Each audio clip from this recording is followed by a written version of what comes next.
Hello everyone, this is ARIRANG News. I'm Laah Hyun-kyung in Seoul. Let's check out the stories we're following for you at this hour. The sky over Seoul is looking very gray and hazy today, and we have the first yellow dust advisory of the year in place nationwide. Officials advise people to stay indoors to avoid the dusty air pollution blowing in from China. The Japanese media says the U.S. will likely allow Japan's Prime Minister Shinzo Abe to speak before the U.S. Congress in a couple of months. Korean Americans there are strongly opposed to the move. And 2 are killed and at least 10 others injured in a bomb explosion in Ukraine over the weekend. Kiev accuses Moscow of providing the rebels with weapons. Moscow has not responded. And we will get to those stories shortly, but let's begin with the conditions outside first. The yellow dust advisory is in effect for parts of Korea, including right here in Seoul, and also levels of fine dust particles are very high. For the latest, let's turn to Michelle Park at the Weather Center. Michelle. Hello, Hyun-kyung. We often get yellow dust coming down from China, but it's usually during the spring, and even if we do have high levels of dust in the winter, it's usually just a light amount and nothing like what we're seeing today. And according to the Korea Meteorological Administration, the high pollution levels today are due to the combination of dust particles blowing in from China and the Gobi Desert in Mongolia on a strong northwest wind. Now, if you look at the current levels, they're about 10 to 20 times higher than the normal, and along with the yellow dust advisory in effect all across the nation, ultra-fine dust levels are pretty up high, but levels should be lowering later in the day, so until then, make sure to wear a mask when you're heading outside. Well, that's all I have at this moment. I'm Michelle Park, and back to you, Hyun-kyung. All right, thank you, Michelle, for that. Now, yellow dust from China is something that Korea deals with every year because it causes numerous health problems ranging from eye irritation to respiratory issues. Officials in Seoul have been working with authorities in Beijing to tackle this very issue. Lee Ji-yoon has this story. It's the worst yellow dust storm in 4 years. The Korea Meteorological Administration issued yellow dust warnings in Seoul and other major cities throughout Korea this Monday morning. Every year, this unhealthy yellow haze drifts from China and Mongolia, carrying with it industrial pollutants and bacteria, none of which are good for your respiratory health. In response, weather authorities here advise people to stay indoors and wear a protective mask and goggles when going outside. But some might ask, why can't we stop the dust from drifting into Korea? What has been done to make this unwelcome guest go away? Korea and China have been working together for over a decade to fight the yellow dust. Public and private groups from both countries have been planting more trees in the deserts of China and Mongolia to slow desertification. The two countries have also established working groups to research ways to counter rising levels of dust pollution and installed high-tech air monitoring equipment. During an environment ministers meeting between China, Japan, and Korea last year, the ministers talked about each other's environmental policies and agreed to work together to tackle various environmental issues, with improving air quality topping the list. But experts say these efforts are being overwhelmed by China's enormous population and industries that still rely heavily on coal, leading to more air pollution. They say it's time for China to actively develop clean energy to use in place of coal, and for its neighboring countries like Korea to better cooperate with China, as environmental problems like yellow dust have consequences that reach far beyond the borders of any one country. Lee Ji-yoon, ARIRANG News. And in other news we're following, various media outlets are reporting that Japanese Prime Minister Shinzo Abe will likely address the U.S. Congress when he travels to Washington later in April or May. But Korean Americans in the U.S. are already resisting the move, saying he needs to apologize for Tokyo's wartime atrocities first. For more, here's Son Jung-in. A source familiar with the issue says Japanese Prime Minister Shinzo Abe will likely give a speech before U.S. Congress during his planned visit to Washington in late April or early May. The source said Abe strongly expressed his will to a congressional delegation from the U.S. who recently visited Tokyo. Many U.S. congressional leaders, including House Speaker John Boehner, are known to be leaning toward letting Abe speak to Congress.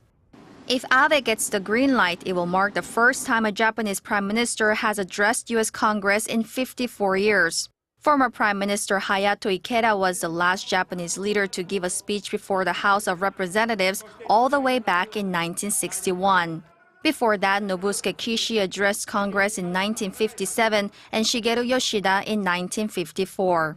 Abe reportedly wants to speak before a joint session of the lower and upper house, something no Japanese prime minister has ever done before. However, some obstacles stand in his way. Many Korean Americans are opposed to Abe's move as he's expected to promote Japan as a country that has followed a peaceful path since the end of World War II. A task force for a Korean council in Washington for women drafted for military sexual slavery by Japan said they launched a petition campaign on Sunday. They will submit a formal letter to California Congressman Ed Royce saying they're opposed to the idea unless Abe makes a sincere apology over Japan's historical wrongdoings first. 손정인, 아리랑 뉴스. And staying with Japan, but on a different topic, Korea has further protested Japan's latest territorial claim to Korea's Dokdo Island. This morning, Korea's foreign ministry summoned Kenji Kanasugi, a minister at the Japanese embassy in Seoul, to protest Japan's celebrations of its Takeshima Day. Now, Takeshima is what Japan calls a Dokdo. For the third straight year, the Japanese government dispatched a senior official to Shimane Prefecture to attend the event. Korea denounced the move on Sunday, calling it historically regressive, adding that it raises doubts about Tokyo's sincerity to strengthen ties with Seoul. The U.S. is standing by its position of seeking dialogue with North Korea while firmly responding to the regime's provocations. But North Korea watchers say issues in other parts of the world may be diverting Washington's attention away from Pyongyang. Choi Yu-sun has the story. At the start of 2015, Washington slapped additional sanctions on Pyongyang for its alleged hacking of Sony Pictures late last year. In a State of the Union address later in the same month, however, President Barack Obama excluded any reference to North Korea. Then came the U.S. president's controversial YouTube interview in which he said the North Korean regime will eventually collapse as the internet penetrates further into the reclusive country.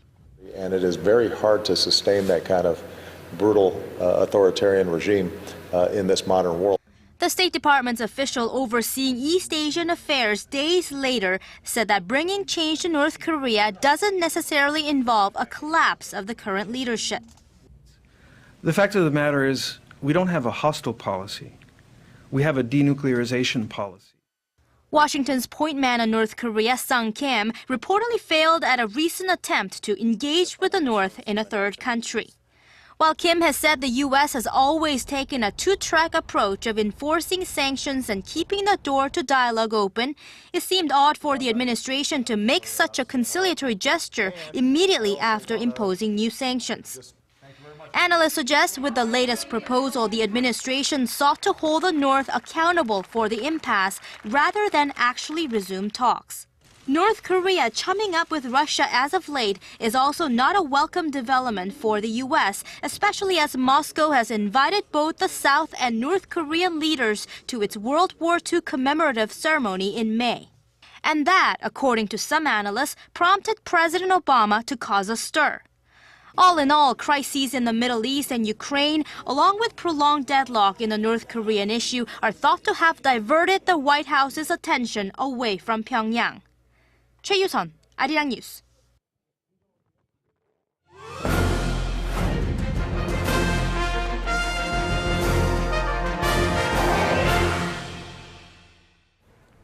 The Korean government believes one of the ways to attract more tourists and encourage spending is by building resort complexes with casinos. So 2 such additional resorts are likely to be built in the nation's free economic zones, and this time the government is letting Korean firms to take part in the bid. Kim Ji-yeon has this week's Industry Insight.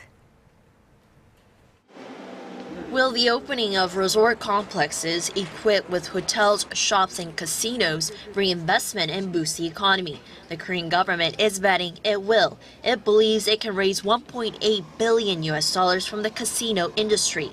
Now it's letting Korean companies get in on the bidding, a privilege once reserved for foreign investors. Just last month, the Ministry of Strategy and Finance gave the green light to the development of 2 additional foreigner-only casino and resort complexes in the country's free economic zones. It plans to select the 2 licensees by 2020. Already, the country has attracted investors for 2 complexes on Yeongjongdo Island located in the western city of Incheon. The Korea-based Paradise Group and the multinational casino firm Caesars Entertainment Corporation are each building a resort complex there. Both are seeking to be the Korean version of Singapore's Marina Bay Sands, which raised $5.4 billion in sales last year. But challenges lie ahead if they're to survive in the competition against the massive casino and resort complexes in Macau and Okinawa. But mainly, there's a China risk factor. The income of casinos in Korea is heavily reliant on visiting Chinese tourists. That's because the Korean government currently bans its nationals from all casinos except one. The casino in northeastern Gangwon-do province, Gangwon-land, is the only one Korean nationals can go to. The other 16 casinos rely on those with foreign passports. The tourism ministry says the combined sales of foreigner-only casinos is at $1.2 billion, similar to that of Gangwon-land. The restriction placed on Korean nationals will affect the competitiveness of the Korean casino industry. The scale and amount of investment in the resort complexes is going to be smaller than in other neighboring countries. Korea is capping investments in its complexes at $900 million a year, a figure far below that of its rivals. Meanwhile, Chinese President Xi Jinping is increasingly trying to root out gambling as part of an anti-corruption campaign. That has raised fears the Chinese government will restrict its nationals from gambling, both home and abroad. Kim Jeon, ARIRANG News. In the year 2012 for Korea was at its record high. All of the day's important events close to home and around the world. Join Laah Hyun-kyung live from Seoul.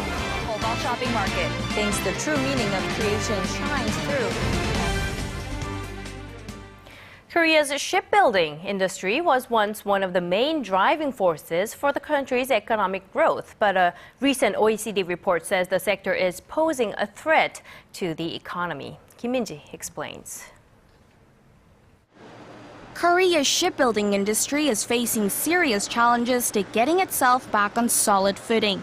This according to a recent OECD report that says the global economic crisis has dented the industry's finances. The profitability, or EBITDA, on sales of publicly traded Korean shipbuilders in 2012 stood at around 5% in contrast to the 11% in 2008. EBITDA refers to the earnings before the deduction of interest, taxes, depreciation, and amortization expenses. The figure also falls short of the levels recorded by companies in Japan, China, and Germany. The OECD report also points out that the ability of Korean shipbuilders to generate enough profit to pay off their debts has significantly decreased since 2007. It says while their average debt levels were less than 1.5 times larger than their profit in 2007, the ratio was above 6 in 2012. To be financially stable, a company's debt level should not be more than 3 times its profit. Korean companies have also been more focused on short-term debt, forcing them to resort to external funds to cover their losses, which the report warns could multiply their debt levels and decrease their investment. The situation has also led to more government involvement in the shipbuilding industry, with government agencies increasing their ownership role and taking on more risk. If the weak performance is to continue, the report warns it could lead to direct consequences in terms of employment, as well as indirect costs related to the financial sector, bringing domino effects to the economy as a whole. In dealing with the aftermath of the crisis, the report says the government needs to maintain a level playing field between public and private entities and manage its risks. Kim Min-ji, ARIRANG News. Despite falling oil prices, Korea's oil consumption has dipped to its lowest level in 3 years. The Korea National Oil Corporation says the country consumed 822 million barrels last year, down nearly 0.4% from a year earlier. In particular, consumption of kerosene, mainly used for jet fuel, fell 18% to just over 15 million barrels last year. The Korea Energy Economics Institute attributes the fall to the slowdown in China's economy. Last year, China's economy grew at its slowest pace in 24 years of 7.4%. And now on to some tech news. The Mobile World Congress opens next week in Barcelona. It's one of the main places where you can catch the latest trends in telecom gadgets and technologies. Strategy Analytics has listed Samsung's latest Galaxy smartphone as one of the key gadgets to keep an eye out for. Samsung is set to unveil the Galaxy S6 to the public on March 1st, a day before the official opening of the event. Now, the research firm also says smartwatches will be hot at this year's Mobile World Congress. Samsung and LG are expected to unveil their latest smartwatches ahead of the release of the Apple Watch in April. And in other international news, a peace march to commemorate the one-year anniversary of Ukraine's uprising turned deadly over the weekend when a bomb explosion killed at least 2 people and injured several others. Connie Kim reports. Unrest is spreading across Ukraine after a deadly explosion rocked the northeastern city of Kyiv on Sunday. At least 2 people were killed and more than 10 were wounded in the blast at a peace rally marking 1 year since the uprising that ultimately toppled the Russia-backed government of Viktor Yanukovych. Ukrainian President Petro Poroshenko says the bombing was aimed at destabilizing the country. Our opponents, our enemies, have tried to destabilize the situation in the country. As you know, there was an act of terrorism in Kyiv, and our special security services were able to prevent an act of terrorism in Odessa. Sunday's march was to commemorate the 100 people who were killed during last February's uprising and the more than 5,000 who have lost their lives in the subsequent crisis in eastern Ukraine. 4 people have been arrested in connection to the bomb attack. Kiev says all the suspects have links to Russia and received instructions and weapons from the Russian Federation. Moscow has yet to respond to the accusations. The Ukrainian government is becoming increasingly concerned that pro-Russian forces are moving beyond regions held by separatists. Kyiv is Ukraine's second city and has been the site of violent protests by separatists over the past year. Hours prior to the explosion, the Ukrainian government and pro-Russian separatists agreed to pull back heavy military equipment this week, following a deadline set during peace talks in Belarus earlier this month. Also, in the first and rare sign of progress toward implementation of the peace deal, the first prisoner swap of roughly 200 men took place over the weekend. Connie Kim, ARIRANG News. The death toll in the Bangladesh ferry capsize has risen to 66 as emergency personnel continue to calm the Padma River for survivors. A regional police official said 23 more bodies were found when the double-decker vessel was retrieved, adding to the toll recorded on Sunday night. He said more than half of the confirmed deceased were women and children. An investigation has been launched to determine the exact cause of the capsize, with the captain and 2 crew members in police custody. Authorities say the overcrowded ferry tipped over when it was hit by a cargo vessel some 40 kilometers northwest of the capital of Dhaka.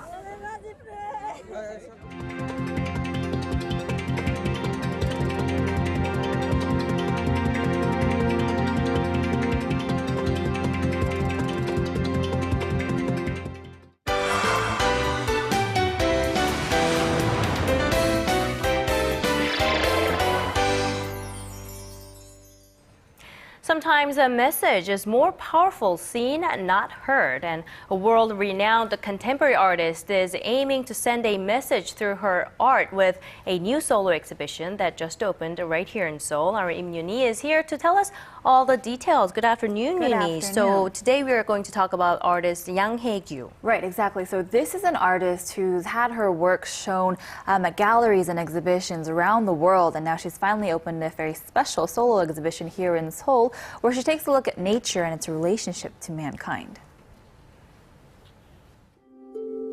These straw creations look almost like a hut, reminiscent of a nomadic life, one enveloped in nature.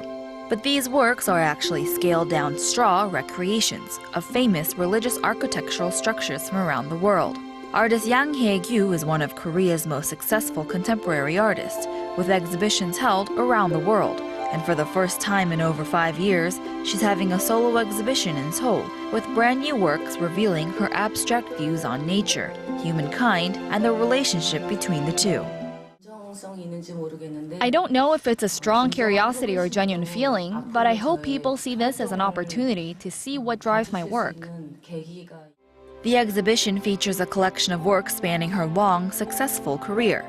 She's most recognized for taking everyday, mundane objects and using them in her own imaginative way. As the artist mentioned, the theme here is Mother Nature and humanity and how it can be restored. The exhibition, titled Shooting the Elephant, Thinking the Elephant, brings together multiple works, many rarely showcased in Korea, for a unique look at the development of the artist's career. But one thing stayed consistent, and that's the abstract complexity of artist Yang's works. Each piece requires an open mind and a willing imagination. So the title of the exhibition is Shooting the Elephant, Thinking the Elephant. So am I the only one missing the relation there? A curious thing there. So actually, she with this exhibition, you're not going to see an elephant there, but she does make a lot of literary references. So she said that the artist said that with this elephant, it represents the idea of nature destroyed by humans, but it also represents this very powerful imagination that humans can possess. And so she really wants to emphasize that with all her works. Okay, so forgive my ignorance, but personally, I'm not too familiar with the artist Laah Hyun-kyung. So for our viewers who are like me, can you explain and give us a little bit more details about the artist? Right, so she majored in sculpture. She graduated with a sculpture degree here at Seoul National University, and then she continued her work over in Germany, going back and forth between Korea and Germany.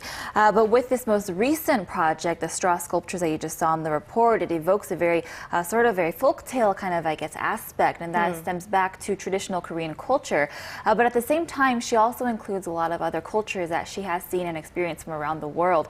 And so you get a really good mix of works, but all of her works are included at this exhibition, you can see. And it also includes one of her most important works, which is called Cittadella, and that is her Venetian blind work. It has over 186 Venetian blinds, and that's what really shot her into the spotlight with these works. A beautiful exhibition, beautiful installation work where you really get a multi-sensory experience because she has various blinds there. She plays with the lighting. She also plays with different scents. So very interesting exhibition experience to go see. As is for the case for many contemporary art works, it is a little bit difficult to understand. Right, so I think for this exhibition, if it has some kind of storytelling, I think it'll be easier for me to understand if I go there. And you want to go there and set aside a lot of time to spend your time with each piece. Okay, all right. Thank you very much, Yoon-hee, for today's report. You're welcome.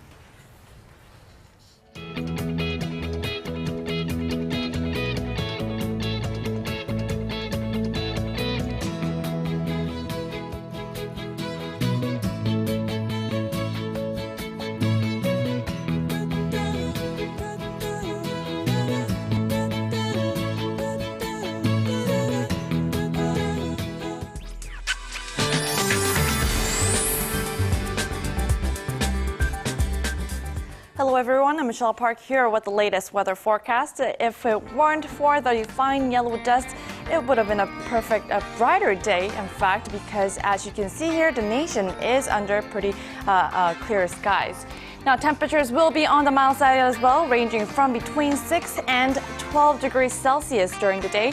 However, there will be huge drops in temperatures as we move into the night, so make sure to have extra layers with you.